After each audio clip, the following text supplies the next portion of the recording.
안녕하세요. 크리스천 영상학교의 나는 심목사입니다. 오늘은 교회가 무너지고 양들이 흩어지며 일이 때에게 삼켜질 것이다 라는 점을 한번 생각해 볼게요. 지금 동영상의 제목으로 쓴 이 구절은 10여 년 전에 성령께서 저에게 해주신 말씀이에요. 그러나 그때 저는 대전의 원룸에서 저가 화장품 장사를 하며 두 가정뿐인 자그마한 교회를 운영하고 있을 때여서 그런 말씀이 귀에 들어오지 않았어요. 그러나 성령께서 매일처럼 해주신 말씀을 책으로 했고 예언노트라는 제목으로 출판됐죠. 사실 사역을 시작하고 나서 이런 말씀을 공개하는 것에 대해 적지 않은 부담이 있었죠. 그렇지 않아도 귀신을 쫓아내고 고질병을 고치는 사역이다 예언까지 한다고 한다면 이단 종합 세트를 완벽하게 갖췄다는 힐난을 예상하지 어렵지 않았기 때문이죠. 그래서 꽁꽁 숨겨놓고 한동안 잊고 지냈어요. 그러나 성령께서 해주신 말씀들은 기록하고 선포하라고 여러 번 명령하셨기에 문득문득 생각이 났어요. 그래서 조심스레 카페에 올려놓고 급기야는 책으로 출판하게 되었죠. 그러므로 이제는 어떤 돌멩이가 날아들어와도 이제는 활시위를 떠난 화살이 되었죠. 그러다가 1년 전에 터진 코로나 팬데믹으로 인해 전 세계가 두려움에 떨고 있어요. 우리나라는 신천지교회에서 폭발적인 감염자로 인해 엄청난 확진자가 발생했으며 그 뒤를 이어 사랑제일교회, BTJ 열방센터, IM 국제학교, 광주 안디옥교회 등에서 집단 확진자가 생기면서 국민들의 눈초리가 사실 신천지교회에서 기성교회로 옮겨 붙었죠. 교회 특성상 밀집해 앉아 예배를 드리면서 많은 교회에서 집단 감염자가 발생하고 있기 때문이에요. 그래서 우리나라에 복음이 전파된 이래로 교회가 서양 사람들로부터 최고의 욕을 얻어먹고 있다고 해도 과언이 아니죠. 급기야 정부는 공적 예배를 중지하거나 줄이라고 호소하고 있으나 이런저런 이유로 적지 않은 교회에서는 공적 예배를 실시하고 있어요. 그래서 꾸준하게 집단 감염자가 발생할 수밖에 없는 구조죠. 말하자면 교회가 서양 사람으로부터 욕을 얻어먹을 수밖에 없는 구조에서 갇혀 꼼짝달싹하지 못하게 지내고 있는 셈이죠. 시간이 지나면 코로나는 사라지겠지만 교회를 향한 서양 사람들의 미움과 증오와 경멸은 켜켜이 쌓이게 될 것입니다. 그렇지 않아도 기성교회는 서양 사람들을 향해 오만하고 교만하게 짝이 없이 행동해 왔는데 이번 코로나 때로 아주 방점을 찍는 느낌이에요. 그래서 오늘은 왜 우리네 교회가 안 무너지고 양들이 흩어질 수밖에 없는지 그 이유를 한번 곱씹어 볼게요. 먼저 황금 만능의 물질주의가 극에 달하고 있기 때문입니다. 너는 이것을 알라. 말세에 고통하는 때가 이르러 사람들이 자기를 사랑하며 돈을 사랑하며 디모데후서 3장 1, 2절이죠. 성경은 말세의 징조로서 사람들이 자기를 사랑하며 돈을 사랑하는 것을 먼저 꼽고 있어요. 이처럼 이 시대는 사람들이 자기를 사랑하며 부자가 되어 육체의 쾌락을 즐기는 일에 몰두하고 있습니다.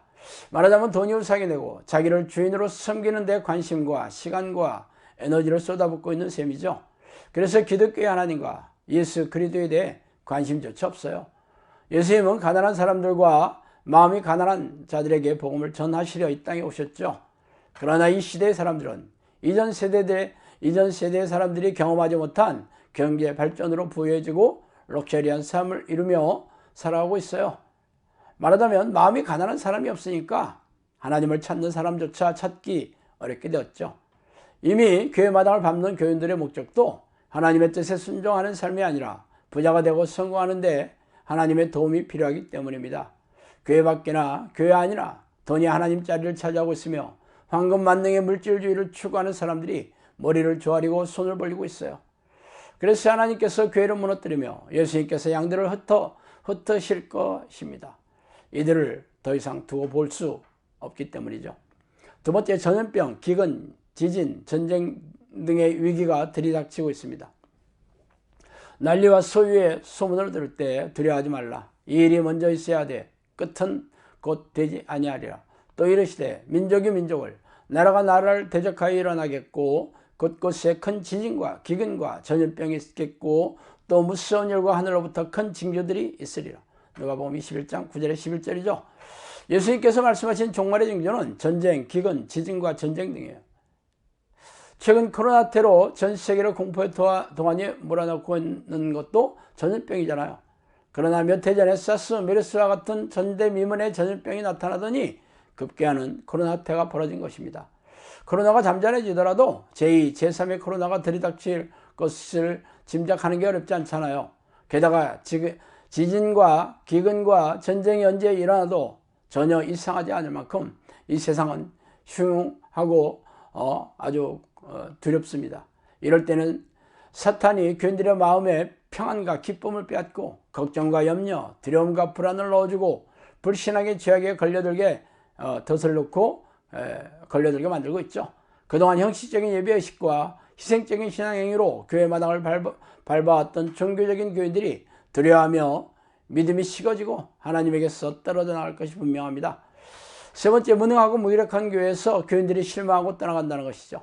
아무리 기도해도 응답이 없고 기적과 이적을 무시하는 교회가 얼마나 오랫동안 지탱할 수 있을까요? 하나님과 교제하고 사귀는 기도를 잃어버린 교회에 하나님이 떠나신 지 오래되었어요.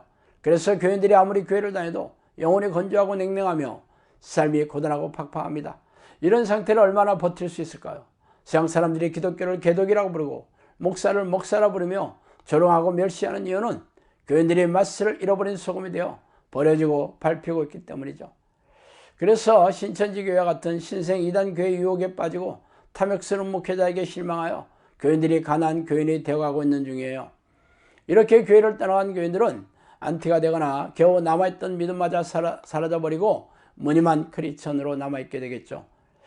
600~700여 년 전에 종교개혁을 일으켰던 유럽의 교회들이 교회가 무너졌으며 100여 년 전에 복음을 전해준 미국과 캐나다의 교회가 무너지고 있고 우리네 교회도 급격하게 힘을 잃고 무너져 내리고 있습니다. 이는 하나님께서 우리네 교회를 떠나셨기 때문이죠. 하나님이 보호해 주시지 않는 교회는 귀신들이 들어와 닥치는 대로 양들을 잡아먹고 있어요. 그래서 수많은 양들이 거리에 방황하게 되며 흩어지게 될 것입니다. 그러므로 당신과 가족들의 영혼이라도 살려면 통곡하고 회개하며 하나님께 돌아오세요.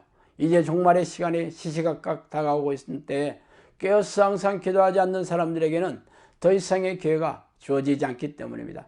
자, 오늘은 여기까지 하겠습니다. 감사합니다.